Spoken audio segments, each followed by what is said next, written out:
Cycle আরোহীকে বাঁচাতে গিয়ে গুরুতর আহত হলেন এক বাইক আরোহী। ঘটনাটি ঘটেছে খানাকুল থানার অন্তর্গত বালিপুরের কলাতলা এলাকায়। নেওটা থেকে বালিপুরে যাচ্ছিলেন ওই বাইক আরোহী। সেই সময়তেই এই দুর্ঘটনাটি ঘটে।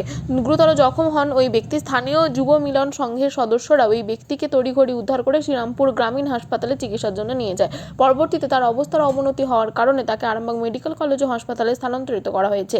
এই বিষয়ে আরও কি জানা যাচ্ছে দেখুন বিস্তারিত। 24 আওয়ার্স আরামবাগের রিপোর্ট।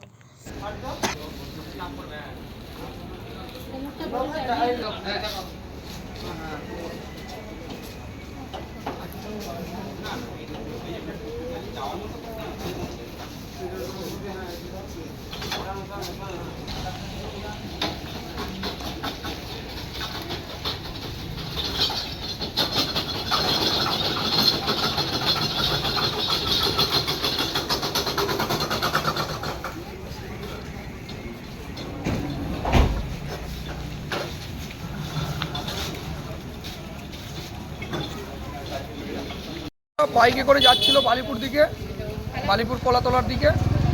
এক সাইকেল আরোহী সামনে পড়ে যায়, তাকে বাঁচাতে গিয়ে নিজে এইভাবে ঘটনাটা ঘটে।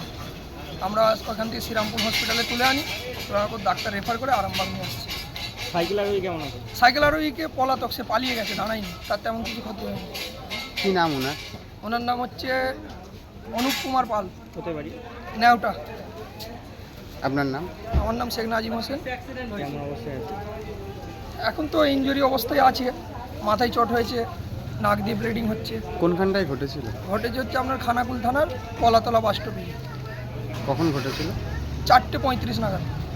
ওখান থেকে আমাদের যুব মিলন ফাউন্ডেশনের সদস্যরা শ্রীরামপুর গ্রামীণ হসপিটালে তুলে আনে, ওখানে ডাক্তারবাবু রেফার করলে আমরা আরামবাগ আনি। বাড়িতে খবর দিয়েছেন? হ্যাঁ, বাড়ির লোকজন আসছে। করতেন উনি মুম্বাইয়ে থাকতো, সোনার কাজ করতো। বাড়ি ফিরেছিলেন? হ্যাঁ, বাইরে থেকে দেশে আসছিলেন। বলে একটা ছেলে একটা সাইকেলের সঙ্গে অ্যাক্সিডেন্ট করে রোডে পড়েছিল। সেখানে আমাদের যুব মিলন ফাউন্ডেশনের ছেলেরা দেখতে পেয়ে তড়িঘড়ি হাসপাতালে ভর্তি করার ব্যবস্থা করে। এখন আরামবাগ জরুরি বিভাগে তাকে ভর্তি করা হয়েছে। খুব গুরুতর অবস্থা তার। কি মানে সাইকেল চালক কি অবস্থায় আছে? আর সাইকেল চালক পলাতক, তবে তার সেরকম কিছু ক্ষতি হয়নি। যেটা শোনা যাচ্ছে সাইকেল চালককে বাঁচাতে গিয়েই ইনি একটু ক্রস করে অ্যাক্সিডেন্টে পড়েছে যদি। আপনার কি নাম? আমার নাম জামাল উদ্দিন বিন ইব্রাহিম। আমি এলাকার একটি প্রতিষ্ঠানের সঙ্গে যুক্ত, ডাইরেক্টর বালিপুর ন্যাশনাল ইনস্টিটিউটে।